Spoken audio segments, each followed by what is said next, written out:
नमस्कार दोस्तों, आप सभी का स्वागत है हमारे YouTube channel BCS basic physics में। आज के इस वीडियो में हम कक्षा 11 फिजिक्स NCERT की पाठ्य पुस्तक के 5th चैप्टर के एक्सरसाइज के क्वेश्चंस देखने वाले हैं। हमने 19 तक के जो क्वेश्चंस हैं वो देख लिए थे। आज से हम 19 से आगे की जो क्वेश्चंस है वो यहाँ पर देखने वाले हैं। जो हमारा 20वां क्वेश्चन है दोस्तों, वो है कि कोई बल्लेबाज किसी गेंद को 45 डिग्री के कोण पर विक्षेपित कर देता है। ऐसा करने में वह गेंद की आरंभिक चाल जो 54 किलोमीटर प्रति घंटा है उसमें कोई बदलाव नहीं करता, कोई परिवर्तन नहीं करता। गेंद को कितना आवेग दिया जाता है? देखिए, पहले एक बार इस क्वेश्चन को आप समझ लेंगे। यहां से हम यहां पर दोस्तों ये बैट कंसीडर कर लेते हैं। ये हमारे पास में बैट है और इस बैट के ऊपर कोई जो बॉल है वो इस तरीके से आ रही है और टक्कर खाने के बाद में इस दिशा में जा रही है। ये जो बॉल है वो बैट से टकराने के पश्चात 45 डिग्री के कोण पर विक्षेपित हो जाती है। हमने यहां पर एंगल कंसीडर कर लिया है कि दोस्तों ये जो एंगल है वो हमारे को दे रखा है।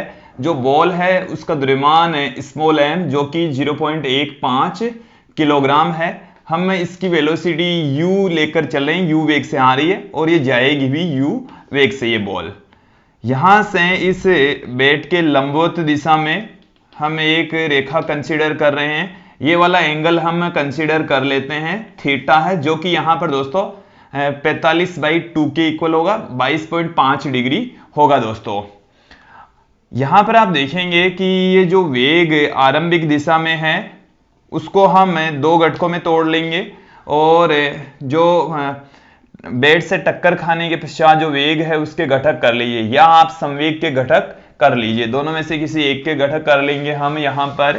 तो देखिए दोस्तों, पहले आरंभ में तो इस क्वेश्चन को यहां तक समझ लेंगे हम कि कोई बॉल यहां से आ रही है, यहां से टक्कर खाने के पश्चात 45 डिग्री के कोण पर ये मुड़ जाती है। इस डायरेक्शन में जो संवेग है दोस्तों वो है m × u।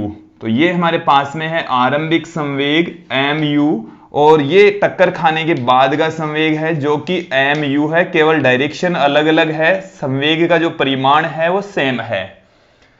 टक्कर खाने से पूर्व इस संवेग का जो घटक है, एक घटक तो इधर हो जाएगा, एक घटक इस डायरेक्शन में। यहां पर देखेंगे इसका इस डायरेक्शन में जो घटक है वो होगा mu cos थीटा। बैट के ठीक लंबवत दिशा में जो इस संवेग का घटक है mu cos थीटा, और इसके ठीक लंबवत दिशा में जो हम कह सकते हैं बैट के अनुदिश भी, और उसका घटक है mu sin थीटा। ये mu cos थीटा और ये है mu sin थीटा। अब यहां से हमारे पास में जो संवेग है वो है mu, इसको भी हम घटकों में तोड़ देंगे। तो इस डायरेक्शन में इसका घटक है mu cos थीटा, क्योंकि ये वाला एंगल भी थीटा होगा, ये भी 22.5 डिग्री का होगा। फिर इस डायरेक्शन में इसका जो घटक है वो हो जाएगा mu sin थीटा। अब दोस्तों हम एक तो बैट की दिशा में, या हम कह सकते हैं यहां पर ऊर्ध्वाधर दिशा में, और एक बैट की लंबवत दिशा में, हम दोनों ही दिशाओं में जो आवेग है वो देखेंगे, और जो आवेग होता है वो संवेग में परिवर्तन के बराबर होता है। दोस्तों तो हम प्रारंभ में तो देखेंगे कि ऊर्ध्वाधर या बैट के अनुदिश संवेग प्रारंभ में कितना था, बाद में कितना है, और ऊर्ध्वाधर दिशा में संवेग में परिवर्तन कितना हुआ, अर्थात ऊर्ध्वाधर दिशा में या बैट के अनुदिश से जो आवेग है वो कितना हुआ, और एक बैट के ठीक लंबवत दिशा में आवेग कितना हुआ। बैट देखिए दोस्तों, ये जो बॉल है इससे टकराएगी तो खुद आवेग ग्रहण करेगी और बैट भी इसको आवेग देगा। गेंद के द्वारा बैट को आवेग दिया जाएगा और बैट के द्वारा गेंद को आवेग दिया जाएगा। दोस्तों तो यहां पर हम देखेंगे कि ये हमारे पास में है बैट के अनुदिश, बैट के अनुदिश गेंद के टक्कर से पूर्व का संवेग, गेंद से टक्कर के पूर्व का संवेग। तो गेंद से टक्कर का पूर्व बैट के अनुदिश जो संवेग है दोस्तों वो हमारे पास में है टक्कर खाने से पूर्व बेट के अनुदिश जो संवेग है वो है एम यू साइन थीटा। दोस्तों यदि हम निर्देश तंत्र में इस दिशा को पॉजिटिव, इस दिशा को पॉजिटिव ले लें तो यहां पर y एक्सिस नेगेटिव हो जाएगा, x एक्सिस इधर नेगेटिव हो जाएगा। तो यहां पर जो संवेग है ऊपर से नीचे की ओर है, इसको आप नेगेटिव में ले लेंगे तो एम यू साइन थीटा यहां पर निकल कर आएगा दोस्तों। फिर यहां पर हम बात करते हैं कि बेट के अनुदिश टक्कर के बाद का संवेग, बेट के अनुदिश ही देख रहे हैं, बेट के अनुदिश या हम कह सकते हैं ऊर्ध्वाधर दिशा में गेंद की टक्कर के बाद का संवेग, बाद का जो संवेग है वो दोस्तों क्या होगा, अब की बार भी जो संवेग है वो उसी दिशा में है और उसकी जो वैल्यू है वो है एम यू साइन थीटा। टक्कर के बाद में भी ऊर्ध्वाधर दिशा में जो संवेग है वो है एम यू साइन थीटा। नीचे वाली डायरेक्शन में इसको भी हम माइनस में ही लेंगे, तो ये भी आ गया माइनस में एम यू साइन थीटा दोस्तों। अब हम देखेंगे जो बेट है उसके अनुदिश संवेग में परिवर्तन, बेट के अनुदिश संवेग में परिवर्तन, संवेग में परिवर्तन जो कि आवेग के बराबर भी होता है दोस्तों।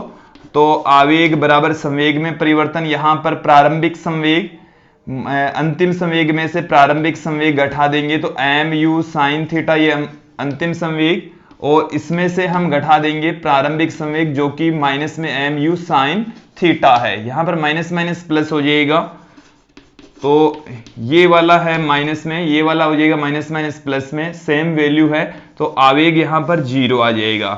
तो दोस्तों जो बेट है उसके अनुदिश जो आवेग में परिवर्तन होता है, संवेग में परिवर्तन शून्य होता, तत्पश्चात जो आवेग है वो शून्य होगा। फिर हम बात करेंगे बेट के ठीक लंबवत दिशा में संवेग कितना है और संवेग में परिवर्तन कितना होता है। तो बेट की लंबवत दिशा में, लंबवत दिशा में अब की बार हम देख रहे हैं टक्कर से पूर्व का संवेग, टक्कर से पूर्व का संवेग, टक्कर से पूर्व का संवेग क्या हो जाएगा, यहां से देखिए दोस्तों टक्कर से पूर्व का संवेग यहां इस डायरेक्शन में होगा एम यू कोस थीटा, इस डायरेक्शन में हम लेंगे नेगेटिव, तो यहां पर ये हमारे पास में आ गया दोस्तों माइनस में एम यू कोस थीटा। फिर हम बात करेंगे टक्कर के बाद का संवेग, टक्कर के बाद का संवेग बराबर टक्कर के बाद में दोस्तों जो संवेग है वो है एम यू कोस थीटा और वो है इस डायरेक्शन में, इस डायरेक्शन में हम लेंगे पॉजिटिव, तो यहां पर पॉजिटिव लेंगे हम इसको, एम यू कोस थीटा ही है दोस्तों। अब आवेग किसके बराबर होता है, आवेग होता है दोस्तों संवेग में परिवर्तन के, संवेग में परिवर्तन के बराबर होता है। तो यहां पर देखिए दोस्तों जो आवेग है उसको हम आई से पुट कर रहे हैं, प्रारंभिक अंतिम संवेग माइनस हम कर देंगे प्रारंभिक संवेग। तो अंतिम जो संवेग है दोस्तों कितना है, अंतिम संवेग है एम यू कोस थीटा, फिर माइनस का साइन, प्रारंभिक संवेग है माइनस में एम यू कोस थीटा, यहां से ये माइनस माइनस प्लस हो जाएगा, आई की जो वैल्यू है वो आएगी 2m u cos थीटा। अब इन सब की वैल्यू पुट कर देंगे यहां पर, आई बराबर 2 गुणा m की वैल्यू है 0.15, u की वैल्यू देखिए दोस्तों हमारे को बता रखी है 54 किलोमीटर प्रति घंटा। इस 54 किलोमीटर प्रति घंटा को हम कन्वर्ट कर दें, u की वैल्यू दोस्तों 54 किलोमीटर प्रति घंटा दे रखी है, इसको आप 5/18 से गुणा करते ही ये मीटर प्रति सेकंड में कन्वर्ट हो जाएगी। तो यह यहां से 3 बार में हो गया, तो u बराबर हमारे पास में आ जाएगा 15 मीटर प्रति सेकंड। ये हमारे पास में चाल आ गई है मीटर प्रति सेकंड, तो यहां पर दोस्तों आ जाएगा 15 फिर कोस 22.5 डिग्री, 22.5 डिग्री हो जाएगा। देखिए दोस्तों, जो टोटल गेंद का जो विक्षेप होता है वो 45 डिग्री का होता है यहां से यहां तक। तो यदि यहां से बिल्कुल आधे में यदि इस रेखा को हमने खींची है तो ये वाला एंगल 22.5 डिग्री रह जाएगा। तो cos 22.5 डिग्री, जिसकी वैल्यू हमें पता नहीं है दोस्तों, फिर भी हम कोशिश करेंगे। देखिए, इसको हम इससे गुणा कर दें, 15 को 15 से गुणा कर दें 225, 225 को हम दो नंबर पहले हम 2 डिजिट पहले हम पॉइंट पुट कर देंगे। देखिए दोस्तों, जो 22.5 की जो वैल्यू होती है वो होती 0.9239। तो इसको इससे मल्टीप्लाई कर लीजिए एक बार। तो जब इसको इससे मल्टीप्लाई करेंगे तो हमारे पास में 4.5 गुणा में आ गया हमारे पास में 0.9239। तो दोस्तों, इसको जब मल्टीप्लाई कर लेंगे तो हमारे पास में फाइनल जो आंसर है वो आ जाएगा 45 को जब 9 से गुणा करेंगे दोस्तों कितना आएगा। मैं यहां पर गुणा करने का प्रयास कर रहा हूं, आप भी देखेंगे। 45 को 9 से गुणा करेंगे 405, 5 आ गया, 40 हासिल की हो गई। 45 को जब 3 से गुणा करेंगे तो हमारे पास में आ गया 135, और 135 और जो 40 है 175, 17 हासिल का हो गया। 45 को 2 से गुणा करेंगे 90, 90 और 17 हो गया 107, 10 हासिल की हो गई। 45 को 9 से गुणा करेंगे दोस्तों 405, 405 और 10 हो गया 415। यहां से 4 और 1 यह पॉइंट है, तो 5 संख्या पहले पॉइंट हम पुट कर देंगे। तो 4.15755 ये हमारे पास में फाइनल आंसर आ रहा है।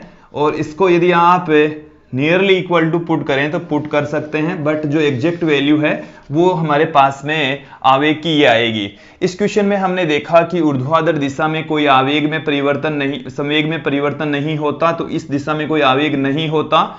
बेट की ठीक लंबवत दिशा में बेट को गेंद आवेग देती है और बेट गेंद को आवेग देता है, बराबर देता है, अपोजिट डायरेक्शन में देता है। वो हमारे पास में आ चुका है 4.15755 किलोग्राम मीटर प्रति सेकेंड।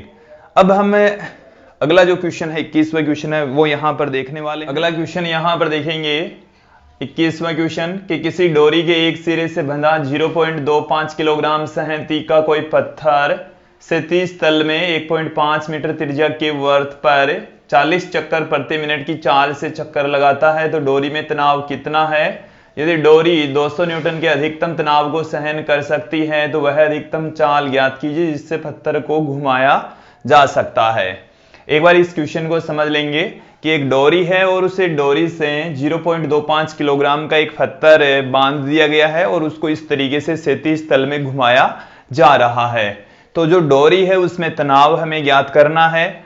पहला पार्ट तो यही है दोस्तों, जो डोरी है उसमें जो तनाव है वो अभिकेंद्रीय बल के रूप में उत्पन्न होता है। जो अभिकेंद्रीय बल है वही तनाव होगा।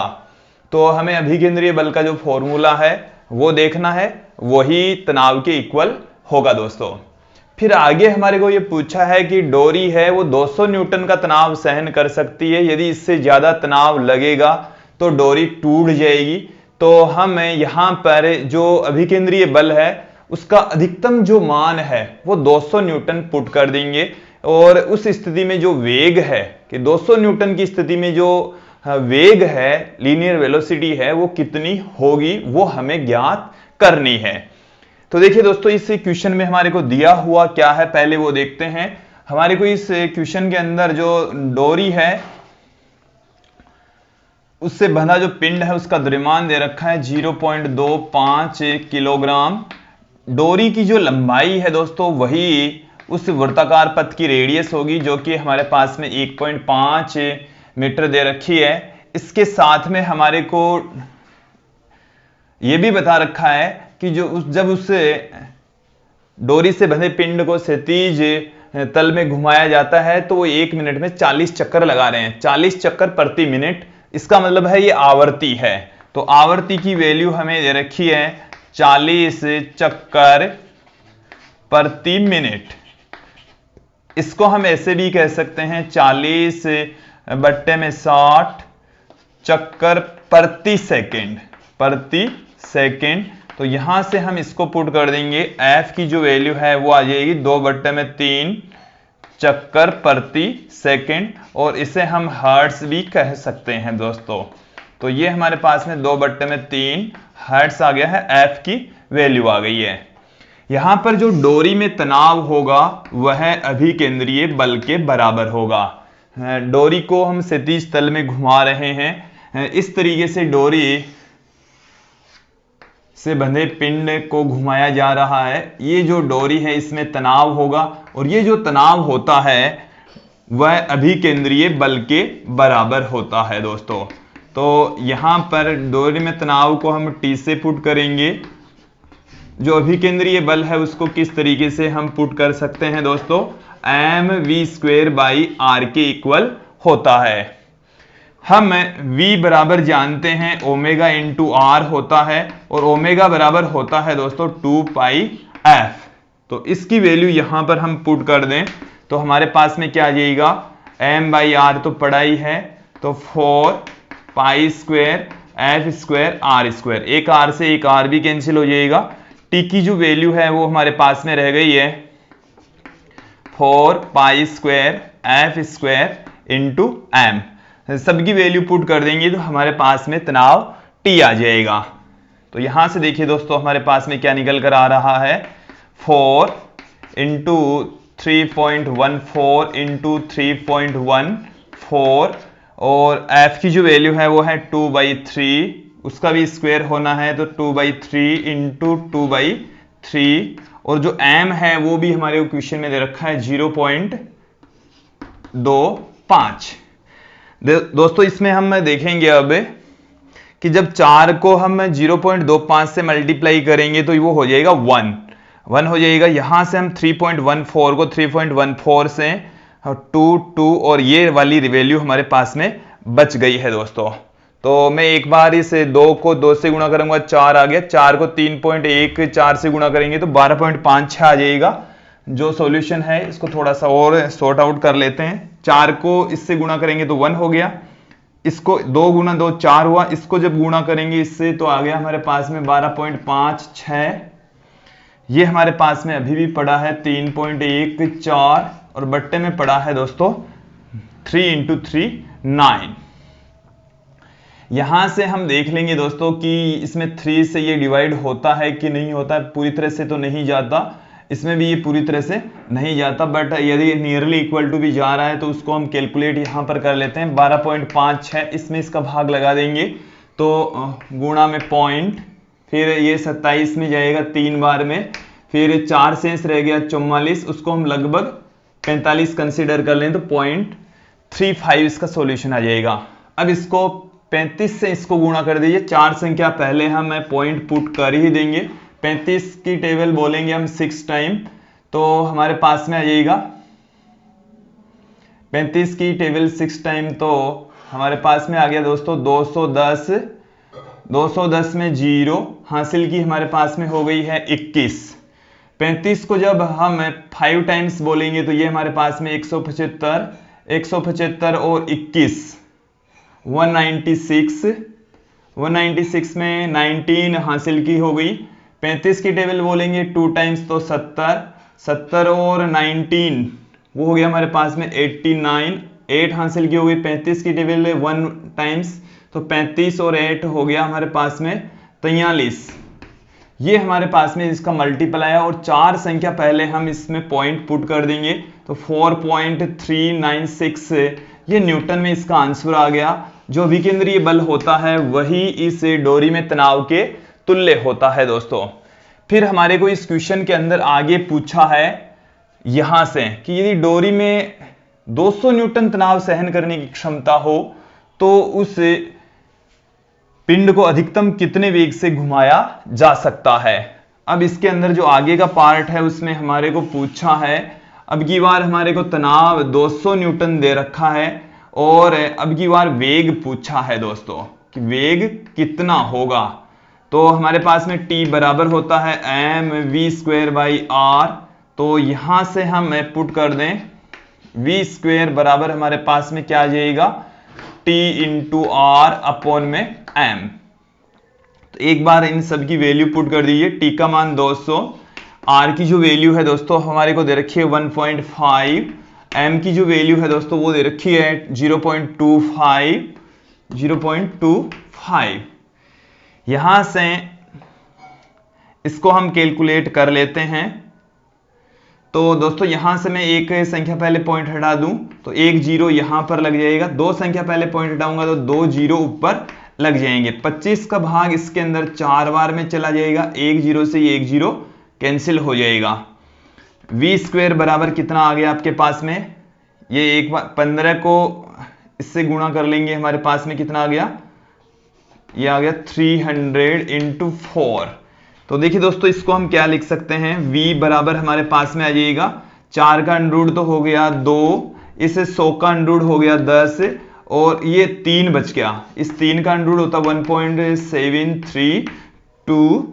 तो यहां से इससे गुणा करेंगे तो 20 हो गया, 20 को इससे मल्टीप्लाई कर लेंगे और फिर 3 संख्या पहले पॉइंट पुट कर देंगे। 20 की टेबल 2 टाइम्स तो 40, 4 हासिल हो गया, 60 और 4 64 और यहां से हो गया 140 और 146, 14 हासिल हो गया, 20 और 14 34 को जब इससे यहां से हम 3 संख्या पहले पॉइंट पुट कर देंगे तो ये हमारे पास में फाइनल आंसर आ गया है। जो डोरी से बंधा पत्थर है उसको अधिकतम इतना वेग दिया जा सकता है 34.640 मीटर प्रति सेकेंड। तो ये था दोस्तों 21वां क्वेश्चन। अब हम 22वां क्वेश्चन भी इसी क्वेश्चन से ही रिलेटेड है, वो यहां पर अब हम देखने वाले हैं। 22वां जो क्वेश्चन है वो 21वें क्वेश्चन पर ही आधारित है कि यदि अभ्यास 21 में मतलब इस क्वेश्चन में जो अभी हमने देखा में पत्थर की चाल को अधिकतम निर्धारित सीमा से भी अधिक कर दिया जाए तथा डोरी यकायक टूट जाए तो डोरी के टूटने के पश्चात पत्थर का जो प्रक्षेप्य का पथ होगा वो किस प्रकार का होगा। हमारे को 3 ऑप्शन दे रखे हैं, उनमें से कोई सा भी एक ऑप्शन सही है कि वह पत्थर झटके के साथ त्रिज्यतः बाहर की ओर चला जाएगा, डोरी टूटने के क्षण पत्थर स्पर्श रेखीय पथ पर उड़ जाता है। तीसरा पार्ट है पत्थर स्पर्शी से किसी कोण पर जिसका परिमाण पत्थर की चाल पर निर्भर करता है उड़ जाता है। दोस्तों पहले एक बार क्वेश्चन को समझ लेंगे कि हम जो पत्थर है उसको इस तरीके से घुमा रहे हैं। ये हमारे पास में डोरी है, इसमें अंदर की ओर तनाव उत्पन्न होता है। इस वृत्ताकार पथ, जो वृत्ताकार पथ है इसकी रेडियस है स्मॉल r, इस पथ पर ये चारों ओर चक्कर लगा रहा है। जैसे जैसे दोस्तों इस पत्थर की वेलोसिटी बढ़ती है डोरी का जो तनाव है वो भी बढ़ता चला जाता है। डोरी का जब तनाव बढ़ता है और एक सीमा से जब अधिक होता है, क्योंकि डोरी इस हमारे को 22वें क्वेश्चन के अंदर ये बता रखा है कि 21वें की हेल्प लीजिए, तो 21वें में हमने देखा कि 200 न्यूटन का तनाव सहन कर सकती है, तो एक सीमा से अधिक तनाव सहन नहीं कर सकती। 200 न्यूटन से जैसे ही अभिकेंद्रीय बल की वैल्यू ज्यादा होगी ये डोरी टूट जाएगी, और डोरी टूटेगी तो ये जो पत्थर है वो किस प्रकार के पथ पर गति करता है, ये हमारे को 22वें क्वेश्चन में पूछा है। मैं एक बार जो क्षैतिज प्रक्षेप्य पथ है उसको बोर्ड के तल में इस तरीके से दिखा देता हूं। दोस्तों ये हमारे पास में वृत्ताकार पथ का केंद्र है, इसकी रेडियस है स्मॉल r और ये हमारे पास में है पत्थर जिसका जो द्रव्यमान है वो है दोस्तों स्मॉल m। अब देखिए दोस्तों इसकी डोरी के ऊपर तनाव अंदर की ओर लगता है और इस स्थिति में जब ये चक्कर लगाता है तो इसका स्पर्श रेखीय वेग होता है v, सदैव इसकी स्पर्श रेखा के अनुदिश होता है। दोस्तों हम आपको यहां पर बता दें कि जैसे ही इस डोरी को तोड़ दिया जाए या ये टूट जाती है, इसको डोरी को काट देंगे तो जो पिंड का वेग जिस डायरेक्शन में है वो उसी दिशा में ही गति करेगा। दोस्तों तो यहां से जैसे ही इस डोरी को काट दें या ये डोरी टूट जाती है तो इसकी स्पर्श रेखा के अनुदिश ये पत्थर उड़ जाएगा। अब देखिए इसमें सदैव वो इसी दिशा में ही गति नहीं करेगा, जैसे मैं यहां पर समझाऊं आप लोगों को, पत्थर इस तरीके से गति कर रहा है और जैसे ही वो गति करता हुआ यहां पर इस चारों ओर से गति करता हुआ यहां पर पहुंचता है, ये डोरी टूट जाए, काट दी जाए, तो इसकी स्पर्श रेखा के अनुदिश वो इधर जाना चाहिए, बट गुरुत्वाकर्षण बल भी लग रहा है तो ये स्पर्श रेखा के अनुदिश गति करेगा, बट स्पर्श रेखा के अनुदिश गति करता करता ये पृथ्वी के गुरुत्वाकर्षण बल के अधीन नीचे की ओर गिर जाएगा। इसके पश्चात वो स्पर्श रेखा के अनुदिश गति करेगा, उड़ जाएगा। इसको हम कह सकते हैं कि वो क्षैतिज प्रक्षेप्य गति करेगा, स्पर्श रेखा के अनुदिश उसका वेग होगा दोस्तों। तो यहां पर जो ऑप्शन है इसमें दूसरा जो ऑप्शन है वो सही होगा। डोरी टूटने के क्षण पत्थर स्पर्श रेखा पथ पर उड़ जाता है, जिस डायरेक्शन में उसका वेग होगा उसी डायरेक्शन में ही कण उड़ जाएगा दोस्तों। तो इस क्वेश्चन का जो सॉल्यूशन है वो हमारे पास में होगा बी पार्ट।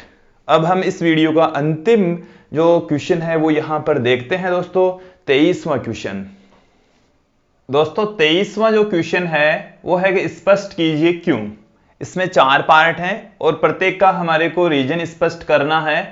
पहला पार्ट है कि कोई घोड़ा रिक्त दिग स्थान में किसी गाड़ी को खींचते हुए दौड़ नहीं सकता। देखिए दिग स्थान का मतलब एक रिक्त स्थान है, जैसे हम कह सकते हैं कि वहां पर कुछ भी माध्यम नहीं है और वहां पर घोड़ा गाड़ी को नहीं खींच सकता, गाड़ी को खींचकर दौड़ नहीं सकता। देखिए दोस्तों हम आपको बता दें कि घोड़े के चलने के लिए आवश्यक है घर्षण बल, और दिग स्थान में घर्षण बल नहीं लगता। तो घोड़े या किसी की दौड़ के लिए दौड़ने के लिए घर्षण की आवश्यकता होती है, दौड़ने के लिए घर्षण बल जरूरी है दोस्तों, घर्षण बल आवश्यक है, घर्षण बल की आवश्यकता होती है और दिग स्थान में होती है, और दिग स्थान या रिक्त स्थान में, दिग स्थान में घर्षण बल नहीं होता, घर्षण बल नहीं होता, इसलिए जो घोड़ा है वो भी गाड़ी को खींचकर नहीं दौड़ सकता दोस्तों। तो उसके पीछे रीजन है कि दिग स्थान में घर्षण का न होना, घर्षण का न होना, और घर्षण जरूरी है। दौड़ने के लिए क्या जरूरी है? दौड़ तभी होगी जब घर्षण होगा दोस्तों। जो अगला पार्ट है वो है किसी तीव्र गति से चल रही बस के यकायक रुकने पर यात्री आगे की ओर गिरते हैं। आगे की ओर गिरने के पीछे रीजन है गति का जड़त्व है, गति का जड़त्व। इसको आप समझ लेंगे। इसका मतलब है कि जो वस्तु गतिशील है वो गतिशील ही रहना चाहती है। जैसे ही बस के ब्रेक लगाएंगे उसमें बैठे यात्री है वो गतिशील थे और गतिशील ही रहना चाहते हैं, इसलिए थोड़ा सा आगे की ओर झुकते हैं। इसे हम कहते हैं गति का जड़त्व है। तो जो गति के नियम है उसमें फर्तम नियम है, जड़त्व का नियम, उस पर आधारित इसका सॉल्यूशन है कि जो व्यक्ति बस में बैठा है, बस के साथ में उसकी बॉडी भी गति करती है, लेकिन जैसे ही बस के ब्रेक लगा दिए जाते हैं यात्री आगे की ओर धक्का महसूस करता है, आगे की ओर थोड़ा सा गिरता है दोस्तों। फिर देखिए दोस्तों एक बार सी पार्ट से पहले हमें डी पार्ट की चर्चा कर लेते हैं यहां पर कि क्रिकेट का खिलाड़ी गेंद को लपकते समय अपने हाथ गेंद के साथ पीछे की ओर खींचता है। देखिए दोस्तों जो गेंद है उसका आवेग इस घटना के दौरान स्थिर रहता है और आवेग बराबर होता है बल गुणा में समय, बल गुणा में समय अंतराल। तो गेंद को एक तो सीधा पकड़े तो उसमें समय अंतराल कम तो बल ज्यादा, तो डेल्टा टी जिसे हम समय अंतराल कह रहे हैं कम होगा, कम तो एफ क्या होगा? अधिक हो जाएगा दोस्तों। और यदि हम कैच पकड़ते समय जो गेंद है उसको स्थिर होने में कि उसका जो संवेग में परिवर्तन है प्रारंभिक वेग से अंतिम वेग 0 करने में जो समय अंतराल है वो यदि बढ़ा देते हैं, डेल्टा टी की वैल्यू बढ़ा देते हैं तो एफ कम हो जाएगा, क्योंकि इन दोनों का जो गुणा है वो स्थिर रहता है। डेल्टा टी यदि अधिक होगा, अधिक, तो एफ क्या हो जाएगा? कम। एफ बल होगा वो क्या हो जाएगा? तो डेल्टा टी जो समय अंतराल है उसको बढ़ाने के लिए थोड़ा सा हाथ पीछे खींचते हैं ताकि जो गेंद है उसको विराम अवस्था में आने में जो समय है वो थोड़ा सा ज्यादा लग जाए, और समय जब ज्यादा लगेगा तो दोस्तों बल कम लगेगा, हाथों पर जो चोट है वो थोड़ी सी कम लगती है दोस्तों। फिर हम इसका सी, दोस्तों जो सी पार्ट है वो देखते हैं। अब लोन मूवर को धकेलने की तुलना में खींचना आसान होता है। इसके हम सबसे पहले धकेलने वाली कंडीशन देखेंगे और एक खींचने वाली कंडीशन देखेंगे कि खींचना और धकेलने दोनों में क्या डिफरेंस आ जाता है। जो खींचना है वो आसान क्यों हो जाता है, क्योंकि वहां पर घर्षण बल कम लगता है।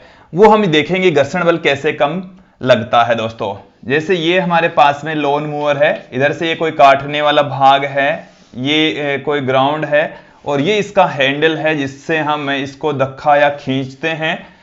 दोस्तों प्रारंभ में हम ले रहे हैं धकेलने की स्थिति, इसको हम धकेल रहे हैं, धक्का मार रहे हैं। तो धकेलने की स्थिति के अंदर आप देखेंगे इधर से हम बल लगा रहे हैं दोस्तों F, कोई हम बल इसको F बल लगाकर इसको धक्का मार रहे हैं। इस पर लगने वाले अन्य बलों की यहां पर हम चर्चा करते हैं। देखिए दोस्तों इसके ऊपर अन्य बल कौन कौन से काम करते हैं। इस बल को यदि हम घटकों में तोड़ दें, ये एंगल थीटा मान लें, तो इस डायरेक्शन में F cos थीटा नीचे की ओर और इधर इसमें mg नीचे की ओर काम करेगा। घर्षण बल इधर काम करेगा F ऐसे कह दीजिए, Fk कह दीजिए, Fk कह देता हूं मैं। यहां से इस डायरेक्शन में इस F का जो घटक होगा वो F sin थीटा हो जाएगा दोस्तों। तो ये हमारे पास में इस लोन मूवर के ऊपर लगने वाले प्रमुख जो बल हैं वो हैं। आप इस बल को आप इधर आगे बढ़ाकर इस तरीके से भी रिप्रेजेंट कर सकते हैं घटकों के रूप में। हालांकि बात वही की वही आएगी, वही निकलकर आने वाली है दोस्तों। तो यहां पर आप देखेंगे कि एक इसके ऊपर जो प्रतिक्रिया बल है, अभिलंब प्रतिक्रिया बल, उसको मैं N1 से कह दूं, ऊपर की ओर काम कर रहा है। देखिए दोस्तों यहां पर जो Fk है, इस Fk की वैल्यू हम यहां पर देख रहे हैं। जो घर्षण बल होता है दोस्तों Fk, जो कि होता है म्यू के इंटू N, और यहां पर जो प्रतिक्रिया बल लग रहा है उसको हमने N1 से लिखा है दोस्तों। तो जो N1 है अभिलंब प्रतिक्रिया बल, इसकी वैल्यू यहां से हम फाइंड आउट कर लेते हैं। ऊपर की ओर लग रहा है N1 और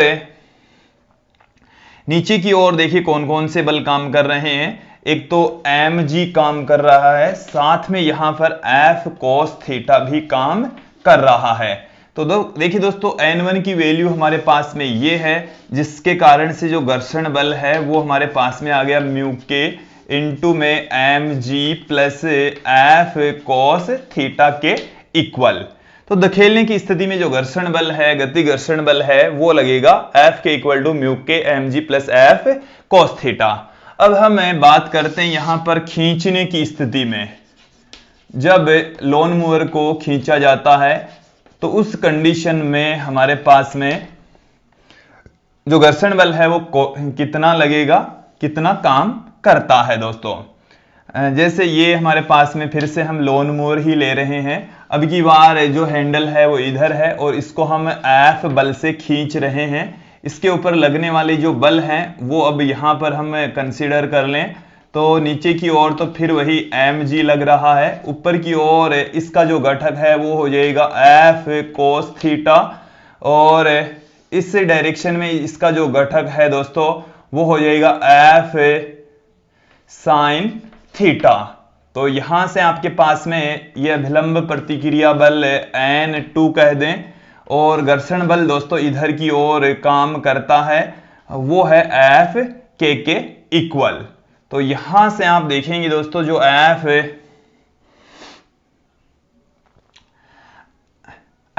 के है वो कितना आएगा आपके पास में म्यू के इंटू N2, क्योंकि अब की बार जो प्रतिक्रिया बल है वो हमने लिया है N2 के इक्वल। तो N2 की वैल्यू यहां से आप देख लीजिए दोस्तों, N2 की वैल्यू है N2 plus F cos theta बराबर होगा mg के। तो हम इसको ऐसे भी कह सकते हैं कि F cos थीटा बराबर के इन दोनों का योग mg के बराबर होगा। तो हम इसको, ये माइनस में हो जाएगा और ये mg है वो प्लस में हो जाएगा। तो यहां से इसकी वैल्यू इसमें पुट कर दीजिए। तो F के की जो वैल्यू है दोस्तों वो है म्यू के, N2 का जो मान है वो है mg minus F cos theta. तो इस कंडीशन में जो हमारे पास में जो घर्षण बल है उसको एफ डैश से यदि हम पुट कर दें, डैश लगाकर यदि हम पुट कर दें, तो दोस्तों ये वाला और ये वाला जो घर्षण बल है दोनों भिन्न भिन्न प्राप्त होते हैं। इसमें एफ के का मान है म्यू के इंटू में एम जी प्लस में एफ कोस थीटा है, और यहां पर है M G minus F cos theta. यहां पर एम जी में से एफ कोस थीटा घट रहा है, यहां पर एम जी में से एफ कोस थीटा जुड़ रहा है। तो यहां वाला जो घर्षण बल है वो ज्यादा, इस वाली स्थिति में घर्षण बल कम।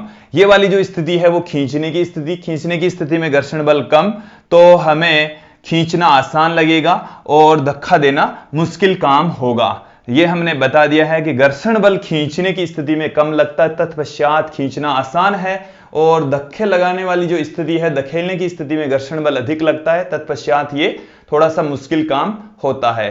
तो इस वीडियो में आप लोगों ने जो 23वां क्वेश्चन है वो भी अच्छे से समझ लिया होगा। इससे पहले जो क्वेश्चन बताए हमने अच्छे से समझ लिए होंगे दोस्तों। तो आज के इस वीडियो में इतना ही, धन्यवाद।